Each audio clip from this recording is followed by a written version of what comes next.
আসসালামু আলাইকুম। কি অবস্থা? কেমন আছেন আপনারা সবাই? আমি সুস্থ আছি বাট আমি অনেক টায়ার্ড। আর আমি নতুন, নতুন রেসিপি ট্রাই করতে আমার ভালো লাগে। তো আজকে আমি যে রেসিপিটা আপনাদের সাথে শেয়ার করব এটা একদমই নতুন একটা রেসিপি। আর আপনারা যদি আমার এরকম নতুনত্ব মজার আজগবি কোনো রেসিপি মিস না করতে চান, যদি সবসময় পেতে চান, তাহলে অবশ্যই আমার চ্যানেলটাকে সাবস্ক্রাইব করে সাইডের যে বেল আইকনটা আছে ওটা ক্লিক করে নোটিফিকেশন অন করে রাখবেন। তাহলে আমি যখনই ভিডিও পোস্ট করব ঠিক তখনই আপনার কাছে নোটিফিকেশন চলে যাবে। তো আজকে আমি যে রেসিপিটা করব সেটা হচ্ছে তেলাপিয়া মাছ ভাজি। তেলাপিয়া মাছটা অ্যাকচুয়ালি এখানে কানাডাতে একটুও মজা না, ফ্রোজেন থাকে। আর হচ্ছে তেলাপিয়া মাছ তো আমার একটুও পছন্দ না, কিন্তু যখনই তেলাপিয়া মাছ আনা হয় তখনই এইভাবে ফ্রাই করলে খুব মজা লাগে। তো আমি আজকে মাছ ফ্রাই করার জন্য একটা মশলা বানায় নিচ্ছি। এখানে আমি রসুন দিয়ে দিছি, ধনিয়াপাতা দিয়ে দিছি, কাঁচামরিচ দিয়ে দিছি, আর আমি যেটা দিব স্পেশাল ইনগ্রিডিয়েন্ট সেটা হচ্ছে বাদাম। এই বাদামটা দেওয়ার কারণে বাদামের যে তেল তেল ভাবটা মাছটাকে অনেক নরম করবে এবং মাছটা খেতে অনেক মজা লাগবে। আমি এখানে ফ্রেশ টমেটো দিতাম, বাট ফ্রেশ টমেটো না দিয়ে আমার কাছে যে ক্যান আসিল, ওই গতকাল হচ্ছে বাটার চিকেন পাস্তা বানাইছিলাম, তো তখন ক্যান কিনে আনছিলাম, ওটা ছিল। তো চিন্তা করলাম যে ক্যানের ক্রাশ টমেটো যেটা সেটা দিই। আর আমি এখানে garlic paper, roasted garlic paper যে স্পাইসেসটা এটা দিছি, এটা টোটালি অপশনাল। এটা না দিলেও কোনো ব্যাপার না, এটা না দিলে লবণ দিবেন। এটার মধ্যে পর্যাপ্ত পরিমাণে লবণ আছে, এই কারণে আমি হচ্ছে আর কোনো লবণ ব্যবহার করব না এখানে।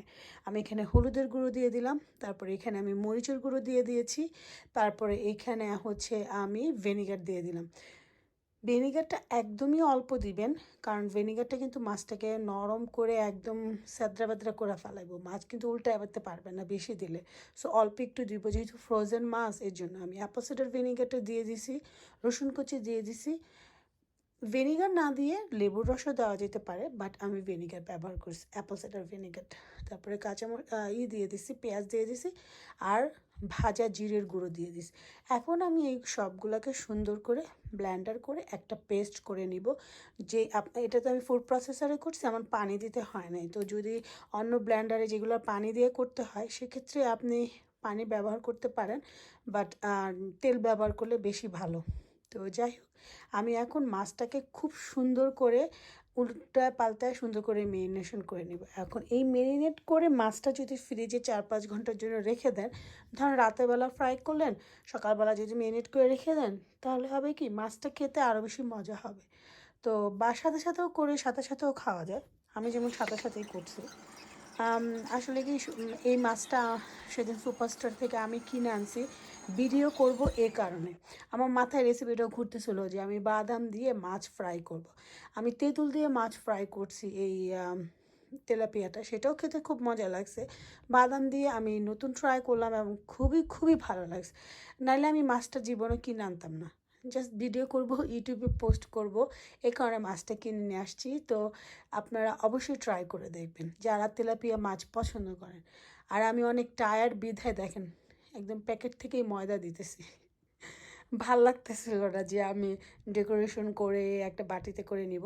আমি এখানে ময়দার সাথে হচ্ছে কি বলে এটাকে, সুজি সুজি দিয়ে দিছি। এটা টোটালি অপশনাল, এটা যে দিতে হবে এমন কোনো না, শুধু ময়দা দিয়েও কোটিং করলে হবে। বাট আমি এক্সট্রা ক্রিস্পির জন্য হচ্ছে এটা করছি।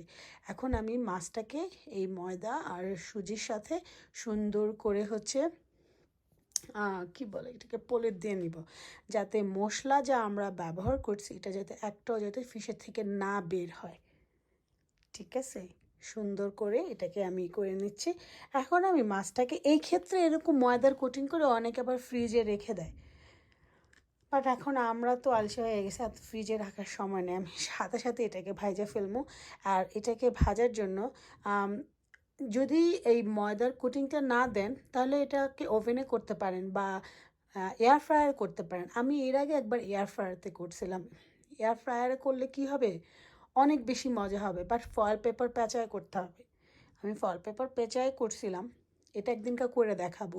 এই কসকর যে মাছটা আছে না, ওটা তেঁতুল দিয়ে করলে কি যে মজা লাগে। ওই তেলাপিয়া মাছটা মজা লাগে, লাল তেলাপিয়া, কারণ ওটা ফ্রেশ, তো কসকোতে এটা ফ্রেশ পাওয়া যায়, বাট এটা বাংলাদেশের কালো তেলাপিয়া এবং এটা ফ্রেশ না, এটা হচ্ছে ফ্রোজেন। তো যাই হোক, সব পরিষ্কার করা শেষ। এখন আমি মাছ ফ্রাই করব। তো মাছ ফ্রাই করার জন্য আমি প্রায় আধা ডুবো তেল দিছি, মানে এত ডুবো তেল করি না, বেশি তেল মানে পুরো ডুবো তেলে না, অর্ধেক একটু ডুবো তেলে। তো অর্ধেক একটু ডুবো তেলে দিয়ে মাছটাকে আমি সুন্দর করে চুলা মাঝারি রেখে মাছটাকে সুন্দর করে ভাজবো। তাড়াহুড়ো করে ভাজলে মাছ কিন্তু কাঁচা থেকে যাবে। আমি কী করছি, এই মাছ ভাজতে দিয়ে এরকম করে গোসল করতে গেছিলাম। গোসল করে আইসাই তারপরে যে মাছটা উল্টাইছি। এতক্ষণ এইটা হচ্ছে চুলা মাঝারির থেকে কম ছিল, এবং আমি মাঝে মাঝে ঢাইকা দিই, বাট আজকে ঢাকতে ভুলে গেছি। কারণ অনেক সময় দেখবেন কি মাছ ভাজলে মাছ কিন্তু কাঁচা থাকে, না হলে ভিতরে রক্ত লাগে, তখন অনেক ঘৃণা লাগে, পুরো মাছটাই ফালা দিতে হয়। তো এই কাজ এই জন্য আমি সবসময় ঢাইকা দিই, যাতে মাছটা প্রথমে সিদ্ধ করে নিই, তারপরে মচমচা করে ভাজি।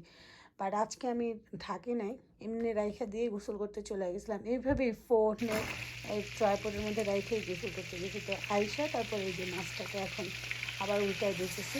তো মাছটা এক্ষেত্রে ডিপেন্ড করে আপনি কী ধরনের মচমচা খান। আপনি যদি বেশি মচমচা খান, বেশি মচমচা করে থাকবেন। যদি কম মচমচা খান, কম মচমচা করে থাকবেন। আমি বেশি মচমচা খাই।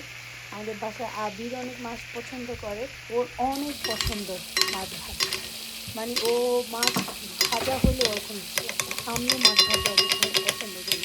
তেল হোক আর যাই হোক, দরকার হলে মাছ ভাজা 2 ঘন্টা হালকা এক্সারসাইজ করবো, তেল জাতীয় খাবার খাওয়া, মজার কিছু খাওয়া, তারপরেও খাবো। আসলে লাইফটা মানুষের কী না বুঝি না, ভালো লাগে না আমার অ্যাকচুয়ালি। মাঝে মাঝে, মাঝে মাঝে না, সব সময় কিছুই ভাল লাগে না, তারপরও করি, করতেছি। আমি চিন্তা করি কেন ইউটিউবে ভিডিও দিই, কেন রান্নাবান্না করি, কেন এটা করি, কেন ওইটা করি। এটার কোনো কারণ নেই, লাইফ করতে হবে, করি। আপনাদের কেমন লাগে আমার রেসিপিগুলো? আপনারা তো জানান না, আপনারা জানান না, কেউ মনটা খারাপ লাগে, আপনারা জানান। আসলে কমেন্ট করলে, আসলে আমার কমেন্ট অ্যাকচুয়ালি অফ ছিল, এটা অবশ্য ঠিক।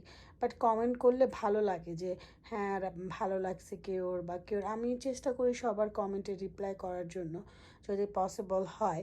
পসিবল কি, আমি সবার কমেন্ট রিপ্লাই করার চেষ্টা করি, যদি সেটা রেসিপি রিলেটেড হয়। আমি অবশ্যই চেষ্টা করি। আমি রুড না। কিছু কিছু মানুষ মনে করে আমি অনেক রুড, আমি অনেক অহংকারী। আসলে আমি রুড না, আমি অহংকারীও না, আমি অতি সাধারণ নর্মাল একটা মানুষ। তো যাই হোক, মাছ ভাজা হয়ে গেছে দেখেন। আপনারা সবাই ভালো থাকবেন। আল্লাহ হাফেজ।